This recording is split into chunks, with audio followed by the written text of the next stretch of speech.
From the very beginning, empaths have walked through life carrying a weight they could not name.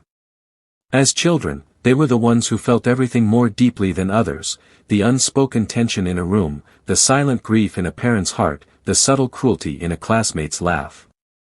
While others shrugged it off, the empath absorbed it, like a sponge soaking in every vibration. This sensitivity was not random. It was forged in an environment where love was uncertain, where approval had to be earned, and where safety was never guaranteed. For many empaths, their first lessons in life were not about freedom, but survival. They learned to scan the moods of those around them, reading every shift of tone, every glance, every silence, because their well-being depended on it. The empath's childhood was often marked by imbalance. Perhaps one parent was critical, controlling, or withdrawn. Perhaps another was unpredictable, loving one day and cold the next. To survive, the empath adapted. They became caretakers, healers, peacekeepers, children who silenced their own needs to maintain the fragile balance of the family. Their sensitivity was not a weakness, it was a survival strategy. They became finely tuned instruments, able to detect danger in whispers, able to feel storms before the first drop of rain. But while this gift protected them, it also wounded them. Because in silencing their own needs, they began to lose sight of themselves. The empath's soul, rich and vast, was hidden beneath layers of other people's emotions. Their identity was shaped not by who they truly were, but by who others needed them to be. As they grew older, this pattern followed them into friendships, relationships, careers. The empath became the trusted confidant, the one who always listened, the one who carried the burdens no one else wanted to hold. People were drawn to their light, their warmth, their compassion. And yet, behind that light, the empath often felt invisible. They gave endlessly, but received little in return. It was here, in this imbalance, that the narcissist entered. The narcissist is the mirror opposite of the empath. While the empath feels too much, the narcissist refuses to feel it all. Where the empath bends, the narcissist demands. Where the empath sacrifices, the narcissist consumes. And so, like moths to flame, empaths and narcissists found one another. The empath saw the narcissist's wounds hidden behind the mask of arrogance. The empath believed they could heal them. The narcissist, in turn, saw in the empath an endless source of energy, validation, and devotion. What began as love or friendship soon became a battlefield. The empath gave, the narcissist took. The empath forgave, the narcissist deceived. The empath dimmed their own light, hoping to keep the peace, while the narcissist thrived in the shadows. Yet even in the darkest moments, the empath's spirit remained unbroken. Because beneath the exhaustion, beneath the doubt, there was always a whisper, a quiet knowing, that their gift was not meant to destroy them. It was meant to awaken them. The journey of the empath is not just about suffering. It is about transformation.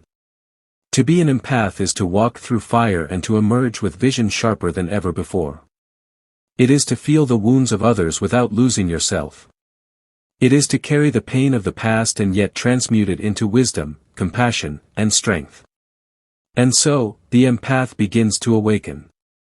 Slowly, they learn to set boundaries, not as walls, but as sacred circles of protection. They learn that saying no is not cruelty, but self-respect. They learn that their worth is not measured by how much they give, but by the simple fact of their existence. This awakening terrifies the narcissist. Because the narcissist cannot survive without control, and an awakened empath cannot be controlled. The empath who has faced their own shadow is stronger than any mask, any manipulation, any lie. The empath's story, then, is not one of victimhood, but of initiation. It is the path of the wounded healer, the sensitive soul who turns pain into power. It is the journey from silence to voice, from invisibility to presence, from survival to freedom. And the world waits for this awakening. Because when the empath rises, unapologetic, unafraid, unbroken, the balance of power shifts. The age of illusions begins to crumble. the truth begins to shine. Because when the empath awakens, the narcissist falls. The narcissist is not born a monster. They are born as all children are, open, vulnerable, yearning for love. But somewhere along the way, something breaks. Perhaps it was a parent who demanded perfection instead of presence. Perhaps it was neglect, abuse, or the silent message that their true self was unworthy of love. And so, the child begins to build a mask. This mask is polished, strong, and dazzling to the outside world. Behind it, the narcissist hides their deepest wound, the unbearable belief that they are unlovable as they are. To survive, they bury this wound under layers of charm, confidence, and control. They become performers of perfection, masters of illusion, architects of admiration. To meet a narcissist for the first time is often intoxicating. They are magnetic. They say all the right words, reflect back all the right feelings, and make their target feel seen, chosen, extraordinary. The empath, especially, is drawn to this brilliance. Where the empath doubts their worth, the narcissist showers them with praise. Where the empath longs to be needed, the narcissist creates dependency. In the beginning, it feels like destiny. But the mask cannot last forever. Soon, cracks begin to appear. The same lips that once spoke adoration now drip with criticism. The same eyes that once gazed with warmth now turn cold, calculating, predatory. The narcissist begins to reveal their true hunger, not for love, but for control. To the narcissist, people are not people, they are mirrors. Each relationship is a stage, and every person is cast in a role to feed the narcissist's fragile sense of self. The empath becomes the caretaker, the healer, the endless well of energy. Others may be cast as admirers, rivals, or enemies. But all exist for one purpose, to reflect back the illusion of the narcissist's superiority. And when someone refuses to play their role, the mask slips further. Rage, manipulation, gaslighting, and silent treatment become their weapons. The narcissist cannot tolerate defiance, because defiance threatens the fragile structure they have built to hide their emptiness. Yet beneath all the cruelty, the narcissist is not powerful. They are terrified. Their entire existence is built on a desperate attempt to escape the truth of their own wounds. They cannot sit in silence. They cannot face their reflection without a mask. They cannot love without strings attached, because to love authentically would require vulnerability, and vulnerability would risk exposure. This is why the empath is both the narcissist's greatest desire and their greatest threat. The empath sees through the illusion. The empath feels the wound hidden beneath the armor. And while the empath may spend years trying to heal the narcissist, eventually, they begin to recognize the truth: the mask is not theirs to remove. The narcissist must face themselves, and most will never choose to. The tragedy of the narcissist is that in their attempt to avoid rejection, they create it. In their hunger for control, they lose genuine connection. In their pursuit of admiration, they destroy intimacy. They wear the mask so long that even they forget who they once were beneath it.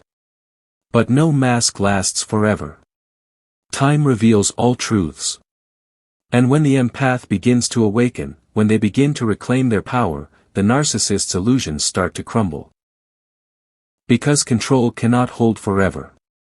Manipulation cannot silence a spirit that has remembered its worth. The fall of the narcissist does not come through revenge or confrontation. It comes quietly, when the empath steps out of the role, when they stop feeding the mask, when they walk away. For the narcissist, this is the ultimate wound: the collapse of the stage, the silence of the applause, the shattering of the mirror. And in that silence, the narcissist is left with the one thing they fear most: themselves. The story of the empath and the narcissist is not a random accident. It is a dance, one as old as human relationships, one choreographed by unhealed wounds and unconscious desires. The empath, with their open heart, longs to heal, to give, to prove their worth through sacrifice. The narcissist, with their fractured self, longs to receive, to control, to be endlessly validated. When they meet, their wounds lock together like puzzle pieces. The empath sees in the narcissist someone to save, someone who mirrors their own unspoken pain. The narcissist sees in the empath someone to feed on, someone who will never stop giving. At first, this dance feels intoxicating. The empath feels chosen, finally valued, finally seen. The narcissist plays the perfect partner, showering them with affection, attention, and promises of forever. Every step feels effortless, like the universe itself conspired to bring them together. But soon, the steps change. The narcissist begins to lead with control. The empath adjusts, thinking love means compromise, sacrifice, endurance. The narcissist withdraws affection, then gives it back in sudden bursts, training the empath to crave their approval like a drug. The empath learns to dance on eggshells, to silence their own needs, to twist themselves into whatever shape will keep the peace. This is the cruel brilliance of the dance. It convinces the empath that if they just give a little more, love a little harder, sacrifice a little deeper, then things will return to how they were in the beginning. The empath remembers the intoxicating first steps, and they believe that if they keep dancing, they can find their way back. But the truth is harder. The beginning was never real. It was the mask, the performance, the illusion. The narcissist never truly loved the empath, they loved the reflection of themselves in the empath's eyes. And yet, the empath stays. They stay because of hope. They stay because of fear. They stay because breaking free feels like failure. They stay because the dance has become their identity. Who are they, if not the one who heals, who gives, who endures?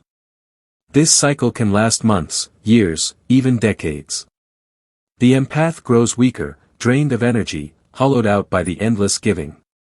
The narcissist grows bolder, more demanding, more cruel.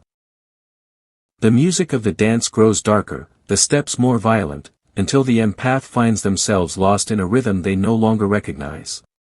But there comes a moment. Always, there comes a moment. For some, it is a quiet night of tears, when the weight of loneliness becomes too much to bear. For others, it is a cruel word, a betrayal, a final act of manipulation that breaks the spell. In that moment, the empath feels something stir deep within them, a memory of who they once were before the dance began. A flicker of strength, a whisper of truth, you are worth more than this. And once that whisper is heard, it cannot be silenced. The steps begin to falter. The empath hesitates, resists, questions. The narcissist panics, tightens their grip, lashes out with rage or reels them back with false promises. But the empath has already felt the shift. The illusion no longer holds the same power. Breaking free is not easy. It feels like tearing away from gravity itself. The empath must face their deepest fear, that they are unworthy of love unless they give everything. They must confront the emptiness the narcissist has left behind. They must learn to stand on their own 2 feet, without the familiar rhythm of the toxic dance. But with each step away, the music grows fainter. With each step, the empath grows stronger. Until one day, they realize the dance has ended. The narcissist, left behind, searches for a new partner.